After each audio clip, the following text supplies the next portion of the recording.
Hello viewers, how are you? Hope you are fine. Welcome back to my channel Drawing Time with Story.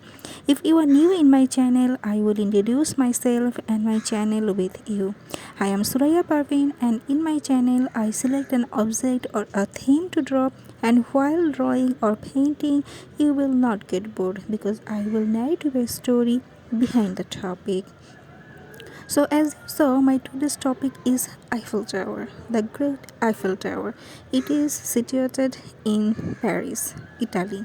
So, we will know today 12 Eiffel Tower facts you probably didn't know, and I took the information from the travelblazer.com. So, let's jump to the information time or story time, whatever you say, we will enjoy together. The Eiffel Tower or as the French call it La Tour Eiffel, is one of the world's most recognizable landmarks. The tower was designed as the centerpiece of 1889 World's Fair in Paris and was meant to commemorate the centennial of the French Revolution and show France's modern mechanical powers on a world stage. Its mission was accomplished.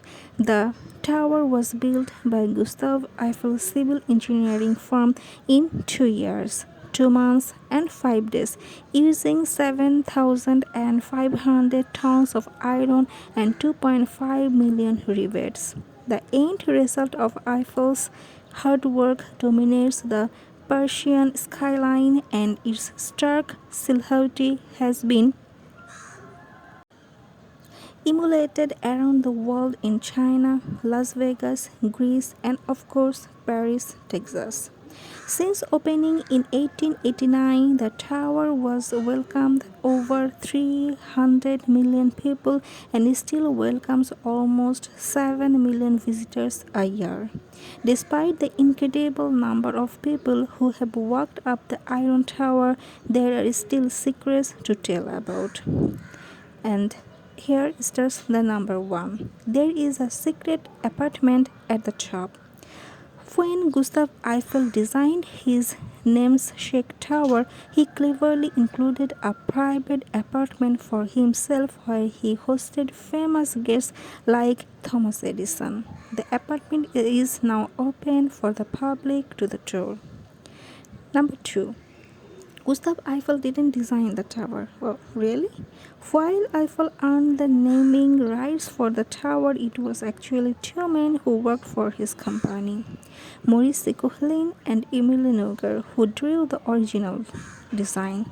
According to Life Science, the two engineers teamed up with French architect Stephen Sabatier on the plans for the monument and entered them into a contest to choose the main attraction of the World's Fair.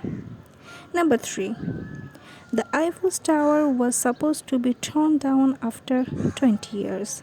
As mentioned before, the tower was built with the intent of showing off France's industrial powers during the World's Fair, but the plan was to tear it down after 20 years. Eiffel had cleverly put a radio antenna and a wireless telegraph transmitter in the tower, and the government eventually decided it was too useful to demolish. Number 4. Hitler ordered the Eiffel Tower to be destroyed. When Germany occupied France during the Second World War, Hitler ordered that Eiffel Tower be torn down. But the order was never followed through. French resistance fighters got their revenge, though they cut their tower's elevator cables, so the Nazis were forced to climb the stairs to hoist their flag. The Eiffel Tower is a cousin of sorts to the Statue of Liberty. Before the Eiffel Tower was built, Eiffel's firm was asked to design the internal frame for the Statue of Liberty, a task assigned to his trusted employee, Maurice Coquelin. They proved their iron handiwork with Lady Liberty first.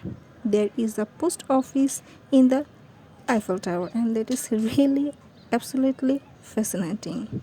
Tucked into the first floor of the tower next to the gift shops, there is a tiny post office. Pick up Unicity postable and a stamp and have it mailed from the Eiffel Tower's post office, and it will be delivered with the unique postmark. Then, the Eiffel Tower doubled as a scientific laboratory. Mr. Eiffel housed a meteorology lab on the tower's third floor where he performed studies in physics, aerodynamics, and built a wind tunnel. Eiffel opened the doors to the laboratory to the other scientists to use for the experiments too, and cosmic rays were discovered there. The next number is the Eiffel Tower moves. Oh, really? I didn't know that.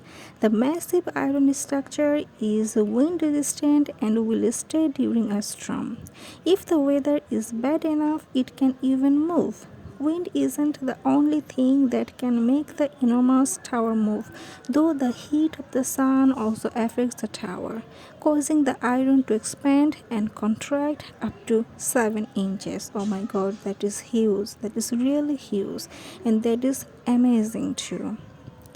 The next thing is the Eiffel Tower is covered in names of scientists. French scientists and engineers working in the 19th century were not forgotten by history. Not only did they lend their names to Parisian streets, but 72 of their names are also engraved on the Eiffel Tower.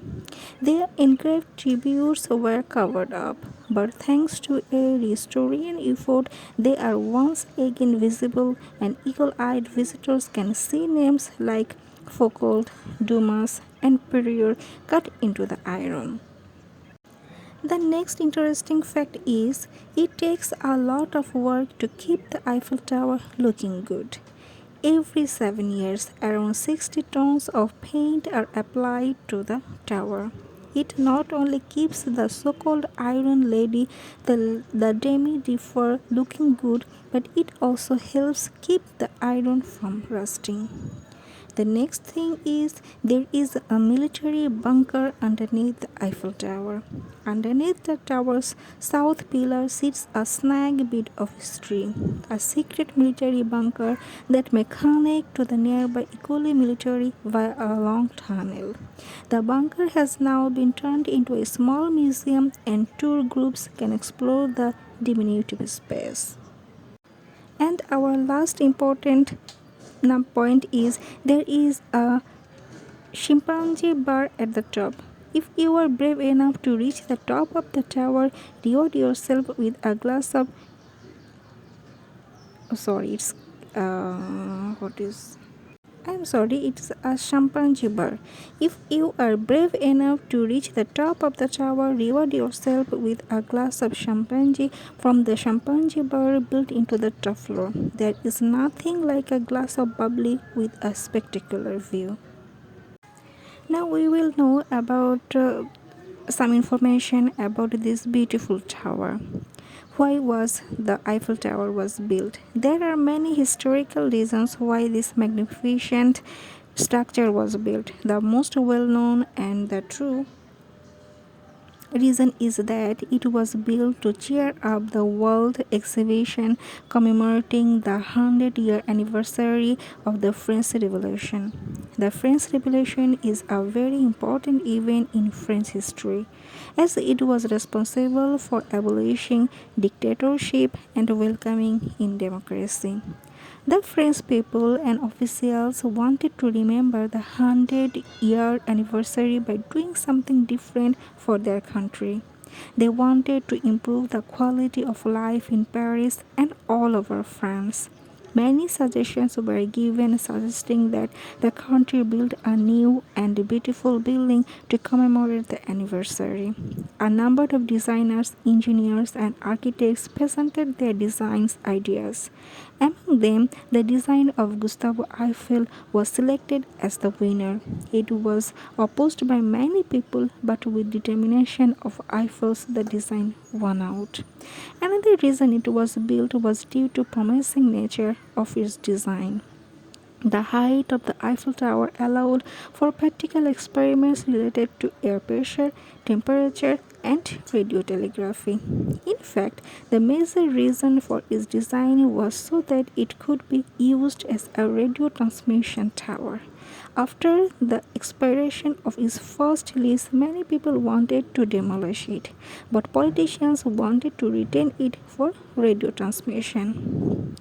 One of the other reasons that the Eiffel Tower was built was to create a history that illustrated the purpose of the Paris Exposition. During this time, the Eiffel Tower would have been the tallest building in the entire world. This swayed many leaders in France to choose this design over others and ultimately erect the buildings as it stands today. The construction of the Eiffel Tower involved tremendous effort from the Eiffel and with his companions Maurice Coquelin, a structural expert, and many other metal experts. After much debate, the final design was ready. It involved 8,000 pieces of puddle iron, a kind of wrought iron used in construction, and 2.5 million rivets. More than 500 workers worked for 2 years to assemble the framework of this ironic tower. At the end, it stood at a height of 10,000 feet and was the tallest building in the world, though this is no longer the case. Initially, many Parisians literally hated the tower. They considered it to be structurally unsound and an eyesore in their city. The famous novelist Guy hated it so much that he wanted to ever sing the tower and would therefore dine at the restaurant in the Eiffel Tower so that he could avoid looking at it directly. What is the Eiffel Tower today? The Eiffel Tower is now the most important landmark in France. It has become a permanent feature of the Paris skyline. A major part of Paris revenue is generated by tourism geared towards visiting the Eiffel Tower. Many people from many parts of the world come to see it, and it's become commonly referred to as the Tower of Love. The scenic beauty from the top is enough to drive you mad. A trip to the Eiffel Tower is something that you will remember for the rest of your life. So, how was the drawing and the information today? Let me know in my comment section because I am very curious about your comments, about your reviews, about your suggestions. Every kind of suggestion is allowed for me. I like them so much. Stay safe, stay healthy, and see you soon with a new painting and a new story. Stay with me. Bye.